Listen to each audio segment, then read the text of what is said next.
And now, it's 10 a.m. Let's just get down to it. And it's time for your sports fix. Strap yourselves in, folks. From two guys who have covered the teams you're passionate about for years. We are professionals. This is Jake Scott and Ben Anderson on 97.5 The KSL Sports Zone.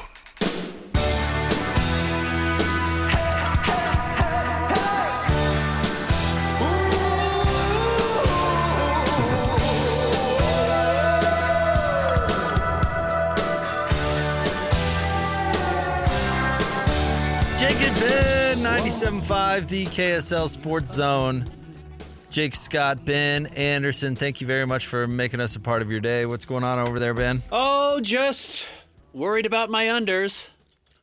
Not my underpants. I mean the unders that I'm putting on Jonte Porter's basketball career. How many more games he's going to play? Going under? Going under on one.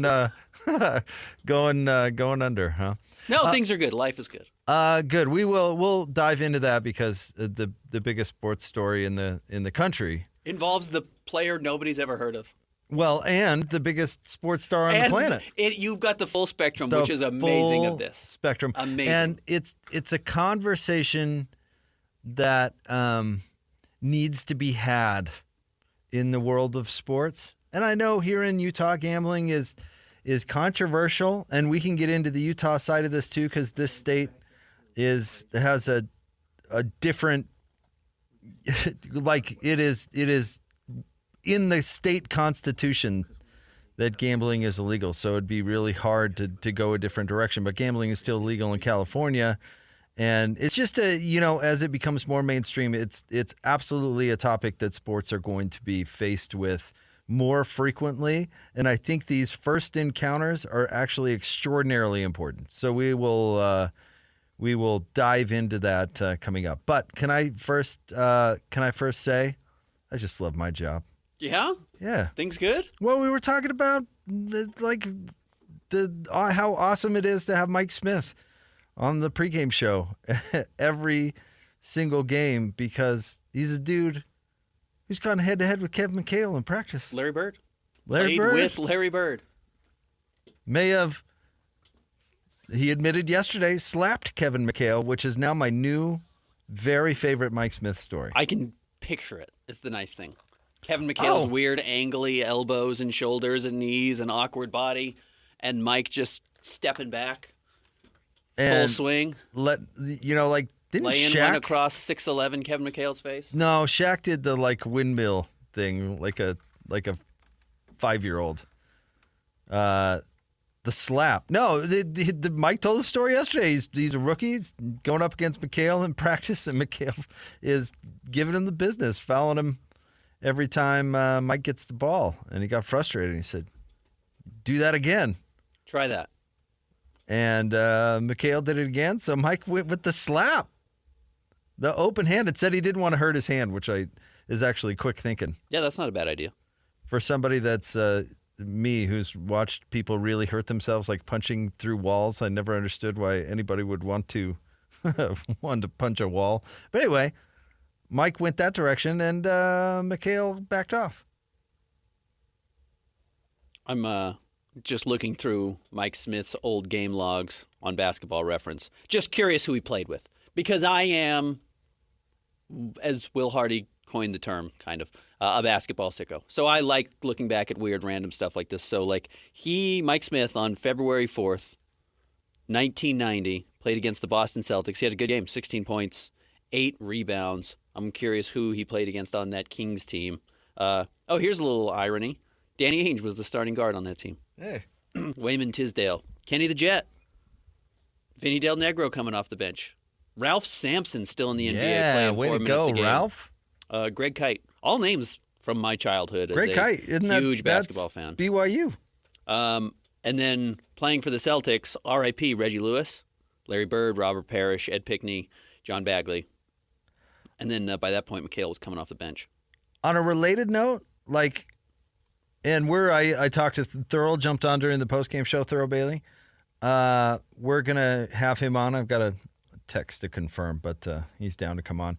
But how cool is it that I get to sit in the same studio as the guy that won the championship with Jim Valvano at NC State.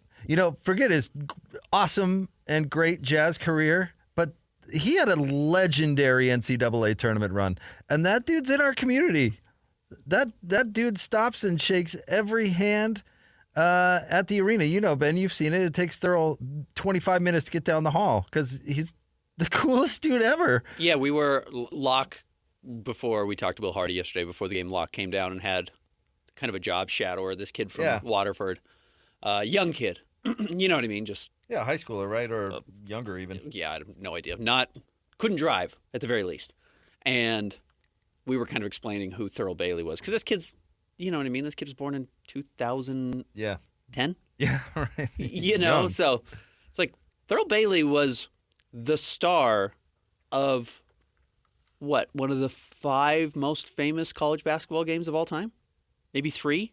Yeah, it's like Leitner's shot over Duke, Georgetown, Villanova with Patrick Ewing. I'm like, yeah, Jim Valvano running up and down the floor looking to hug somebody because his team beat Phi Slamma Jamma. Like, those are the games. And Thurl is the star of that game. Thurl's like the guy who comes out of that game. Well, ends up a lottery certainly pick. the star of that team. I mean, he was. Yeah, he is the lottery pick Yep. on that team. Like, was the best player on that team. Unbelievable. And then Jim Valvano, of course, his story, Legendary.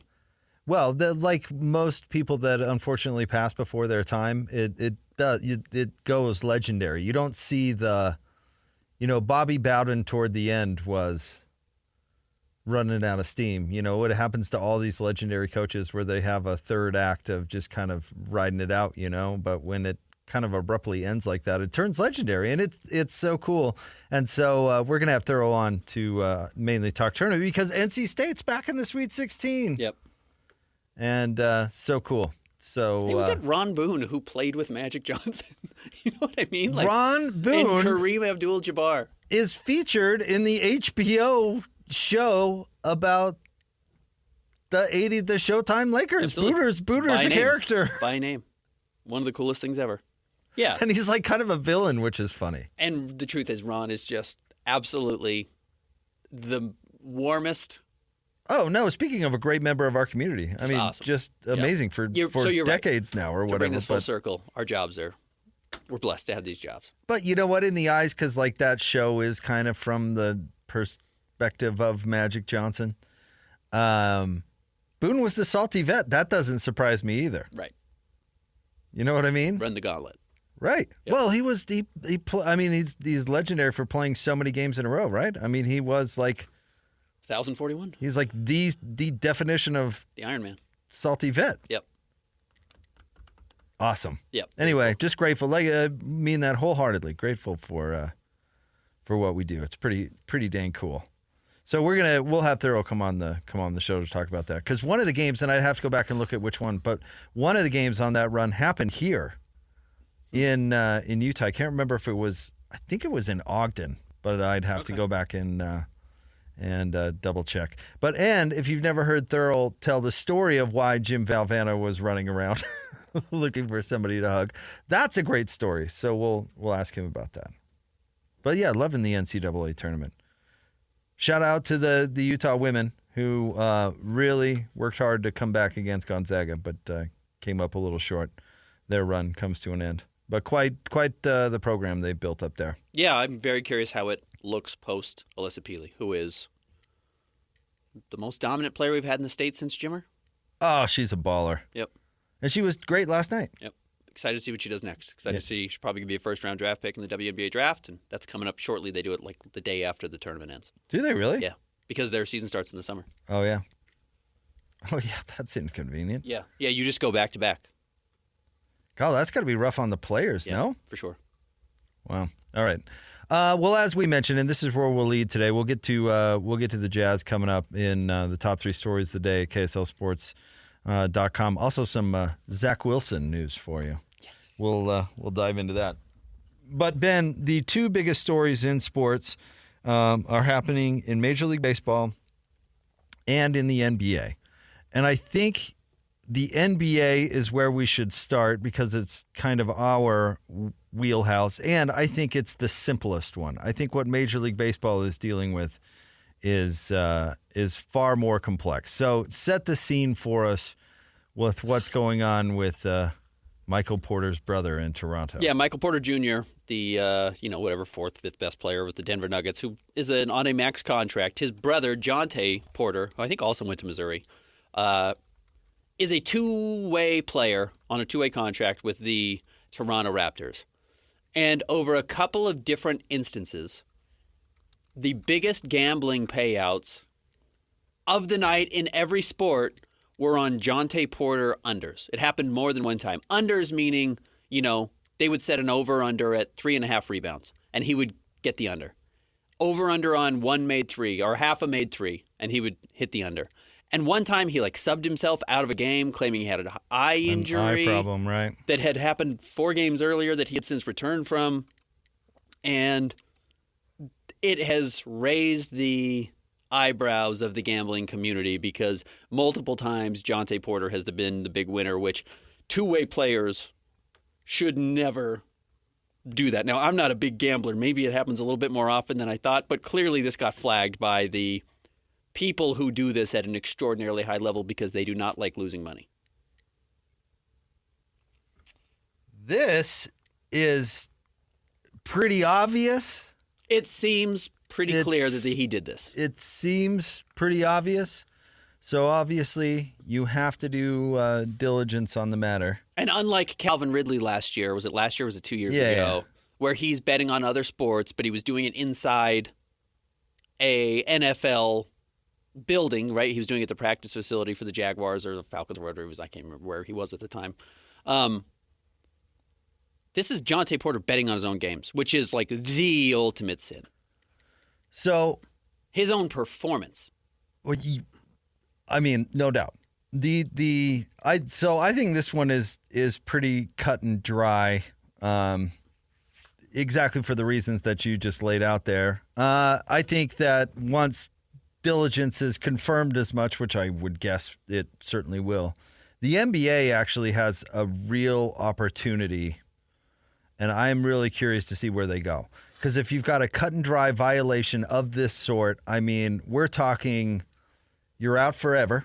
Certainly lifetime ban. And we're going to beat you up on the way to the parking lot and probably leave you in the middle of nowhere. Because we want to send the message that this ain't for you. If this is what you're thinking about doing, it ain't for you.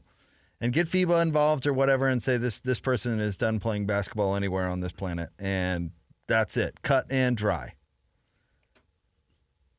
Because that's what you have to do. Major League Baseball did the world a favor by coming down so hard on Pete Rose and on the White Sox of 19-aught, whatever it was. The Black Sox. Yeah. They did. They did American sports a real favor because it's legitimacy, which is the magic of our sports. There is a very thin line that separates WWE and professional sports. And the difference is, that thin line is, we believe the outcomes are not set. That's it. We believe it. We can't prove it. Anything. We just believe that it is not scripted. That's it. That's a very thin line, and that's an easy thing to shake when you have players betting on their own games. And your players are playing to win, and this is something that, is worthy of your fandom. It's the basics. And when you lose that, you lose legitimacy. Yeah. And so in this situation, this guy's got to go, and it's got to be severe. And I've even heard the argument out there, Ben, well, what if it was a more important player to the sport? The answer would have to be the same, and it would just be much more painful. Yeah, I don't care if it's LeBron James. So actually, Michael's brother here is doing the league a big favor by sticking his head up and making a big mistake that they can easily prove and then punish severely. Sacrifice the pawn. Right. Yeah. And I think that they should probably, while they're at it, suspend his brother and probably a couple, 2, 3 referees that are obviously doing something. Take it as the opportunity for a real mass signal. Well, they need to hope that this isn't a conspiracy. They need to hope that there aren't multiple players doing this. And my initial thought, I think I was in the Will Hardy pregame press conference when I saw this drop, or it was right before. And my initial thought was, oh man, if one guy's doing it, multiple guys are doing it. Put that out of your mind right now, because we are never, ever going to know. Right. If the NBA is good at one thing, it's, well, that guy did it, and end of story. The way they did with Tim Donaghy. Yeah, it was this guy. We're going to go ahead and sacrifice him. We'll get to more sacrificial lambs here in a moment. Look, this is fraud. This is a huge deal. The gambling world doesn't deal with this. The sports world won't deal with this. Like, Jonathan Porter might be facing serious time in prison for this type of thing. Now, there's an interesting argument for legalized sports gambling here, because it's a delicate line, but one argument you could make for it is how they caught this, and that's DraftKings, I believe specifically. Whoever, yeah. Give them credit where credit is due. I believe it was DraftKings. They push out all their numbers to anybody who wants it. So they'll show you the money that was bet on whatever. And it's because regulations are absolutely a thing. And if these books want to be legitimate companies, they have to cooperate with regulators. My wife is a general counsel for a company, and this company has, anyway, details aren't important. She ends up in front of regulators all the time. Yeah. And you have to say, this is what we're doing, this is how we're doing. You have to be 100% transparent with these people. And if these companies are above board, you catch these things quite easily because you can see it. Sure. Whereas, and here's a problem with the Shohei thing we'll get to, is like when there's bookies involved and it's not regulated. It's not regulated. Yeah. It's not monitored. It's certainly not transparent. But when DraftKings spotted, like, why is our biggest bet of the night on this bozo not making 1-3? Because wasn't that one of the things, like 0.5? Yeah. And, we maybe, if you want to look at cats in the wall, probably, but simple things that may be solutions, work on prop bets. There's really there's no like constitutionally given right to have to bet on how many threes some random player is going to make. And, it's one thing to bet on a team. It's another thing to bet on these random things that can easily be manipulated. Here's what bugs me about it. This is why they weren't in bed with the gambling in the first place. Outlets in the first place. Right. And there was a real good reason to do it. And then everyone saw the dollar signs in their eyes and just said, well, okay. And didn't even, of course they thought this was a problem, right? Like, this could happen. And either they just said, well, it's better to get the money and not worry about that if it happens, or they thought they could control this happening. I'm not going to tell you to gamble or not gamble. I don't. I guess if you want to do it, I don't care. But there's a real chance that this ruins professional sports in a lot of ways. Not just because of the Jonte Porters of the world, but because now when you watch NBA League Pass, you can bet on the game live from League Pass. It's just like, man, we are blurring some lines. Like, ESPN in no time is just going to be a gambling website. And it's already getting there, and it's just going to be a disaster. And I hate that. You want to know what's worse? I mean, if you're going to think about it that way, you want to know what's worse is the dollar signs have always been there. So it's not like this is a new thing. No, like, right, exactly right. It's not like, we have a new challenge. No, the sports world has caved. Right, and there was a reason they weren't doing it. It wasn't because they were dumb. You're going to have to get over it because the cat's out of the bag. As somebody who has to get over the NIL and all that stuff, like, I feel the same way, Ben. Exactly. But there's directions that we're going. I mean, these sports leagues went from totally opposed to it to actually lobbying for it. Think about that. Absolutely. Not just going neutral, but actually lobbying for it. The mouse. When speaking of ESPN, the mouse, the family values the mouse is now fully on board with it. And this was why the guardrail was there. Yeah. Absolutely. So now you have to figure out how to create new guardrails, I suppose, or else we descend into oblivion. I agree with that. descend into, okay, well, this doesn't matter anymore. Like, here's this. Look at this. This is from the Phoenix Suns yesterday. Read that tweet to me. Will the total points scored in tonight's game be odd or even? Like, this is a Suns tweet from the Suns account. Like, their social media is running, like, gambling ads before the game. Just like, I don't know, man. Like, and it has a link to where you can gamble on it. Like, what? You're totally asking for it. What are we doing? 100%. And again, I'm not trying to posture and pretend that, like, you're evil if you gamble or whatever. It's just like, we've gotten there. You know what I mean? Like, and they have all the money in the world. The gambling sites do, to advertise and take over and control these types of things. Can we play the Will Hardy sound really quick that he talked about yesterday? So do people know the story about JB Bickerstaff that happened? I had missed this. Reset it. I had missed it too until yesterday. JB Bickerstaff last week told a story where he started getting calls and texts out of the blue from people with information about where his kids go to school, et cetera, about gambling. Yeah. Talking about, like, hey, you got to do this. Like, or we know where your kids are. Like, you've got to start hitting some of these gambling numbers for us. So, of course, he reported it, but that's extremely scary, right? Absolutely. Extremely scary. That's why these guys try and keep some anonymity and deserve it, because who knows who these people are that are texting him. That's crazy. Will Hardy talked about it yesterday. Andy Larson asked him about gambling and what he's had to deal with. And this was a surprising answer to me, but it makes total sense.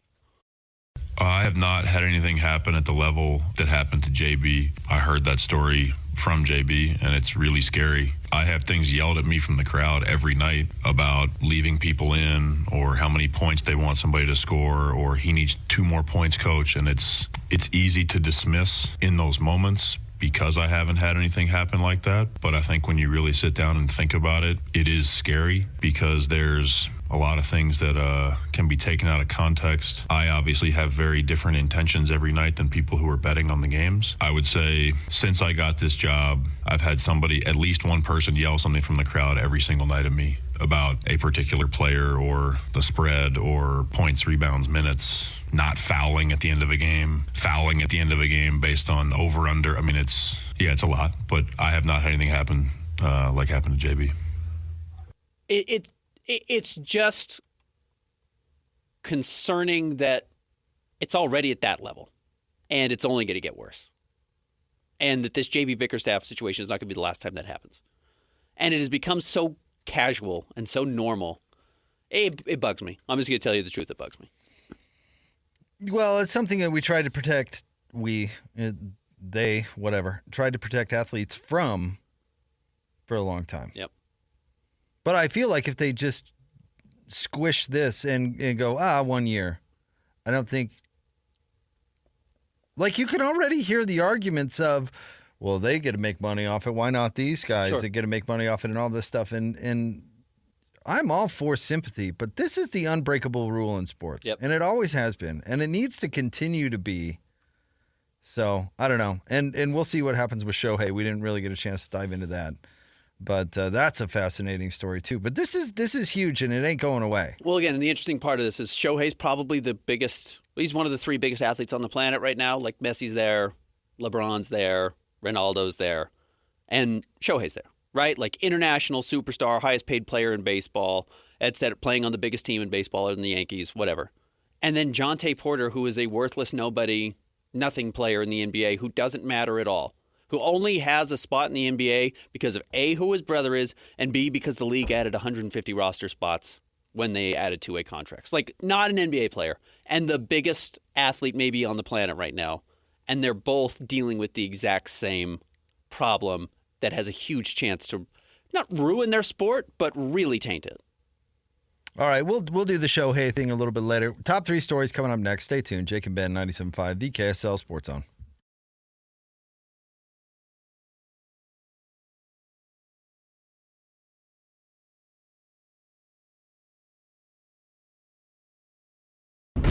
It's time to break down the biggest stories of the day. Let's go.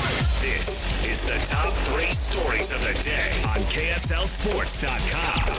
On 97.5, the KSL Sports Zone.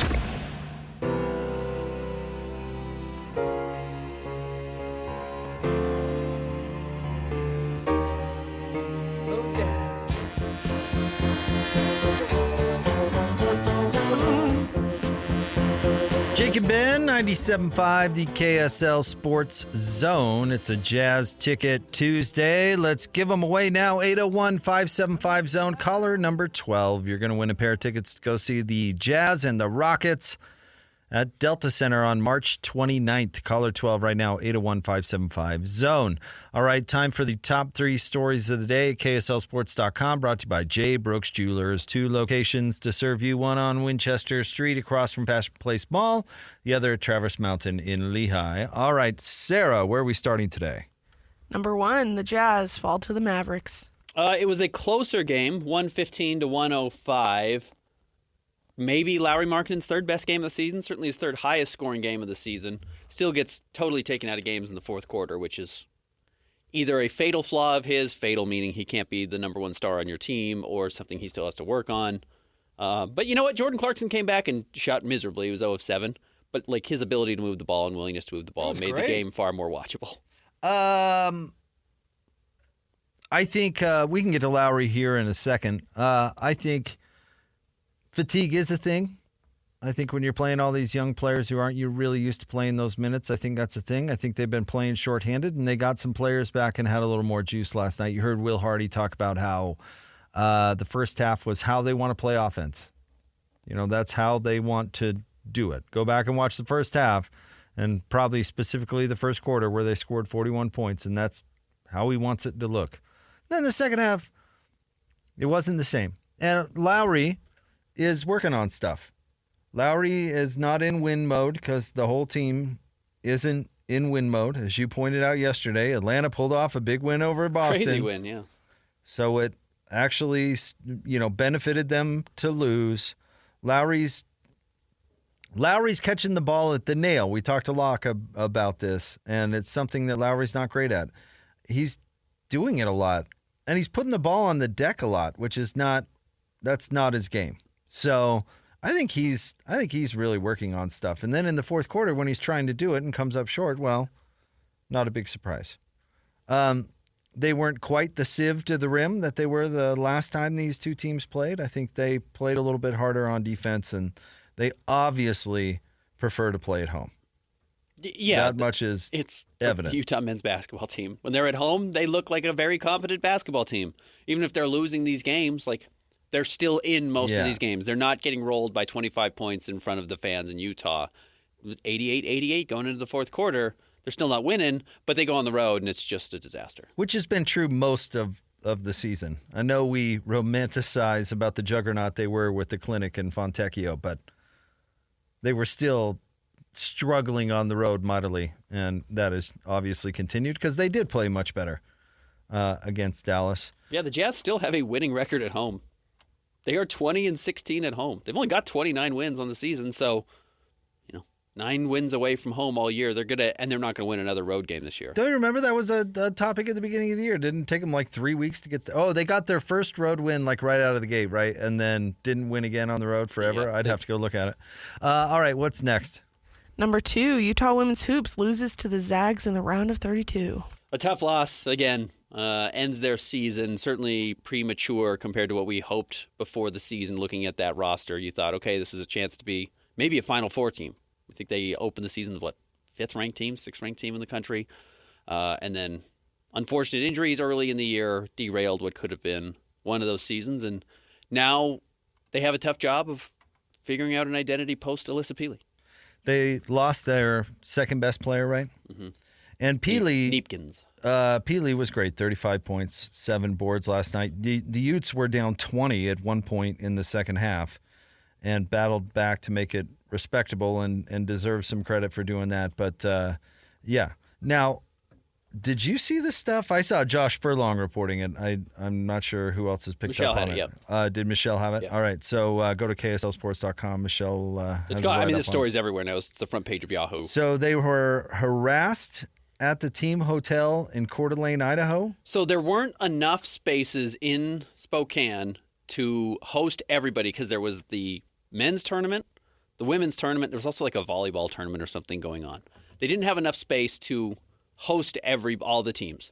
So the Utes were one of a couple of teams that had to go stay in Coeur d'Alene which apparently has a weird population of horrible loser racists that were attacking or harassing the team to the point where the team didn't feel safe to stay there and had to be rerouted. But that's a weird way to feel like, hey, we're focusing on the biggest games of our lives, and actually we have to deal with this very real, horrendous loser problem of these racists in Idaho.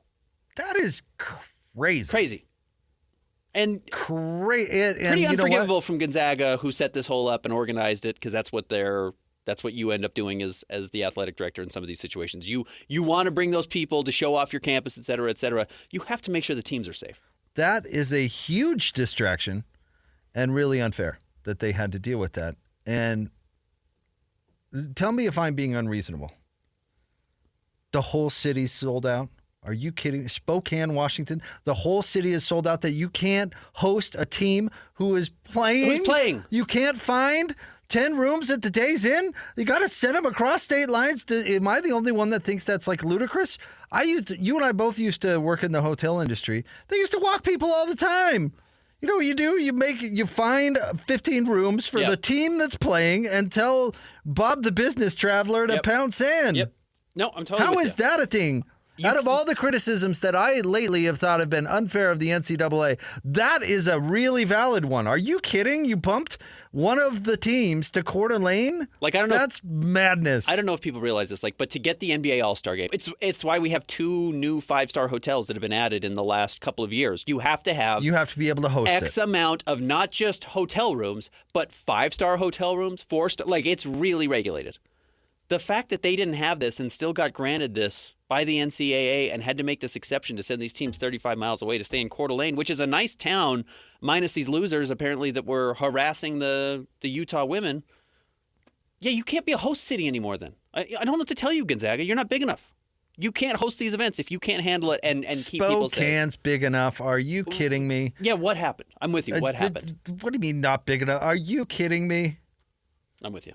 How many rooms do you need to host a women's basketball team? Right. No, it's honestly a joke. with staff, if you really pare it down, it's like 20 rooms. That's like 5% of probably one of the downtown Spokane hotels. They said they didn't have the space. That's bananas. Yep. They said they didn't have the space with the multiple events going on in the town. Then you can't host. But that's not possible. We're not talking about Laramie. We're talking about Spokane. Right. I'm with you. Something went wrong there. That's bananas. All right. What's the last one, Sarah? Number 3, the Jets owner, Woody Johnson, discusses trading Zach Wilson. Zach, I feel badly about Zach in some ways because, last year would have been he would have been a first time he could just sit back and watch a master at work, right? Mm-hmm. And he's never had that. He's been in the fire from day one. And I think that's what he needs. He needs to be in a place where he can observe for a while. And he's got the skill. He can do everything. There's a reason we drafted him at number 2 overall. And I have confidence that he'll get there at some point. Can that happen here? You have Tyrod, you have Aaron. I think it's it's possible. If we don't trade him, we're going to keep him. So it's possible that he could do it here. From his standpoint, it's probably better if he changes faces and gets to a new place and he can wipe the slate clean, in that way. They're absolutely going to cut Zach Wilson. I love it that it's like a threat to say that we'll keep him. Like, we'll keep him. Yeah, right. You're not going to get your hands on Zach. You got to pony up something because we'll keep him. Because the rest of the league is, even if somebody is interested in Zach, they're just like, well, just wait 10 minutes for you to cut him. And so, of course, Woody's going to be like, yeah, we'll keep him. We signed Tyrod Taylor. We know, but we'll keep him. Aaron Rodgers with the Packers threatening to keep him, so you have to give up whatever the Jets gave up to get him or however that ended up working out. But, yeah, it's just like, okay. Okay. You want him sucking up a roster spot, fine. When you totally have no need for him or would never use him. Lost all confidence in him and all that. Yeah, okay, keep him. Yeah, good job. All right, Woody. Yeah. What did Mac Jones get a 6th-round pick? If Mac Jones got one and they couldn't get one back for Zach Wilson, there's only one more round. So maybe they get a 7th-rounder for him. Maybe they can also get a 6th-rounder for him like the Pats got for Mac Jones. But, yeah. We'll just keep him. They're going to cut him.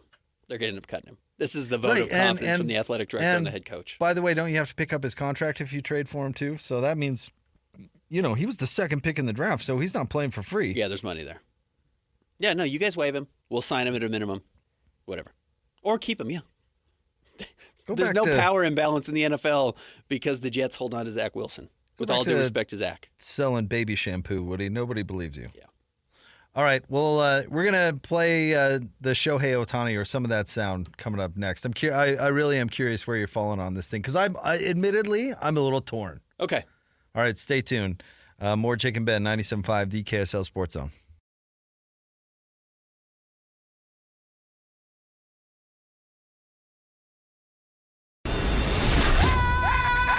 The sports you love, the teams you can't live without. Get a sense of urgency! This is Jake Scott and Ben Anderson on 97.5 The KSL Sports Zone.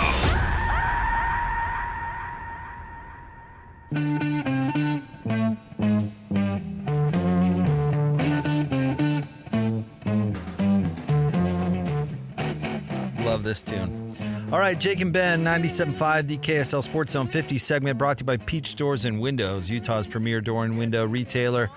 Combining beauty and technology on windows and doors since 1993. Call them today for your free in-home estimate, 801-566-1255. Also want to remind you about Win Ticket Wednesdays, your chance to win big every week on the Zone. Coming up tomorrow, you could win a pair of tickets to go see A Day to Remember, a Utah First Credit Union Amphitheater, July 21st. Listen to the KSL Sports Zone all day on Wednesday for your chance to win. Shohei. So, Shohei's interpreter ran up a $4.5 million gambling debt with a bookie in California. Allegedly. And that is now coming to the surface. The story around it has changed a couple of times. It came out that Shohei lent the dude the money. Yep. And then quickly they said, no. He stole the money. And you had no idea. And Shohei had no idea.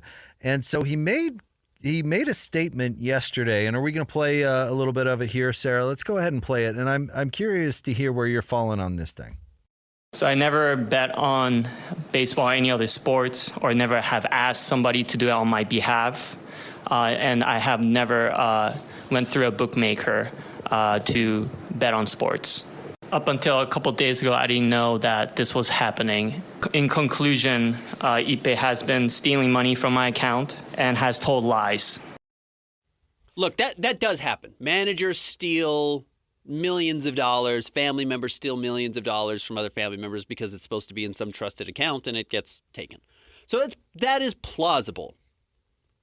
The fact that the story changed so many times, of course, is why this is so fishy and why I don't have a lot of faith that it wasn't either Shohei placing these bets or working with this guy that placed these bets or whatever, and this ends up being the fall guy in the whole situation. I do think there's a chance where Shohei gets off scot-free because you have Carmelo Anthony's cousin take the rap for carrying weed through the airport. Yeah.